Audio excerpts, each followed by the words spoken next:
एक के अकाउंट में सिर्फ 22,000 रुपया था जो हमारी लाहौल स्पीति से प्रत्याशी थी। अकाउंट में हमने उन लोगों को चुना जिनके मन में काम करने की भावना हो।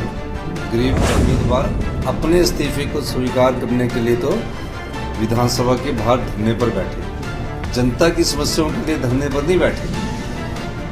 और वो क्या दोबारा चुनाव किसे मिलेगा कांग्रेस का टिकट? सीएम सुक्खू ने किया खुलासा। 3 विधानसभा सीटों पर उपचुनाव की घोषणा के बाद सीएम सुक्खू ने बड़ा ऐलान किया है। टिकटों को लेकर सीएम सुक्खू ने बड़ा बयान दिया है।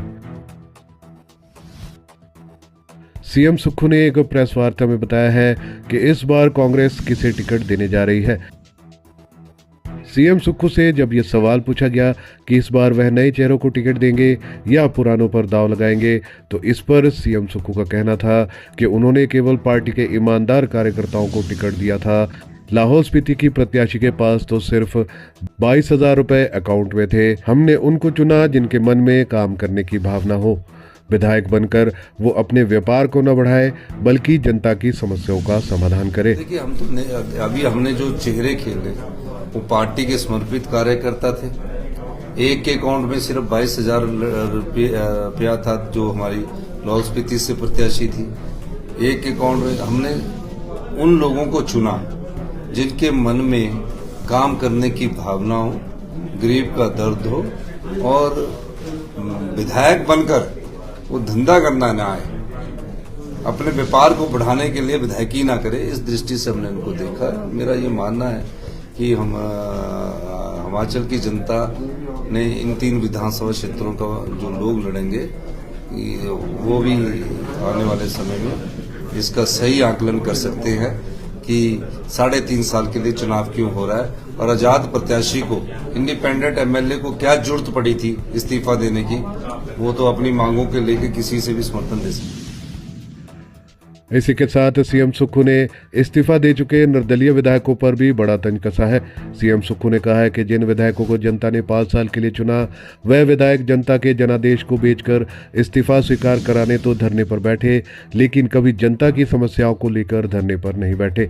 अब हमीरपुर, देहरा और नालागढ़ की जनता को तय करना है कि जो विधायक उन्होंने 5 साल के लिए चुनकर भेजे थे वो राजनीतिक मंडी में बिक गए, तो क्या वो विधायक आपके सच्चे सेवक हो सकते हैं?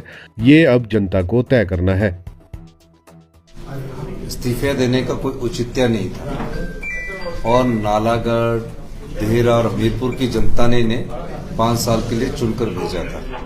जब 5 साल के लिए चुनकर भेजा था, अपने क्षेत्र की आवाज उठाते, अगर सरकार कार्य नहीं करती तो सरकार के खिलाफ विधानसभा में सवाल पूछते, धरना करते, प्रदर्शन करते।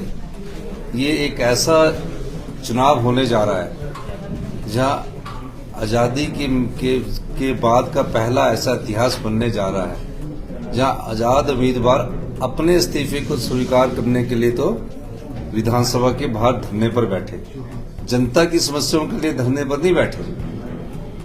और वो क्या दोबारा चुनाव लड़ेंगे? जब उनको 5 साल चुनकर दिया तो वो क्यों इस्तीफा दे रहे हैं?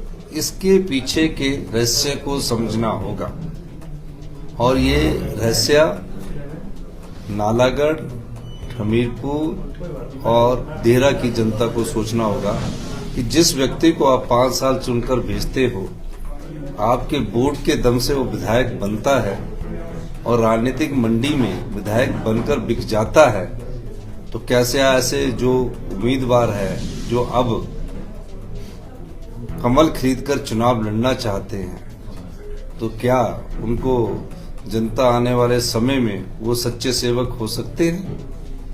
उनकी नीयत साफ हो सकती है? क्या वो ईमानदार हो सकते हैं? तो इन चीजों को जनता को सोचना पड़ेगा और 3 चुनाव है, हम तीनों चुनावों को लड़ेंगे।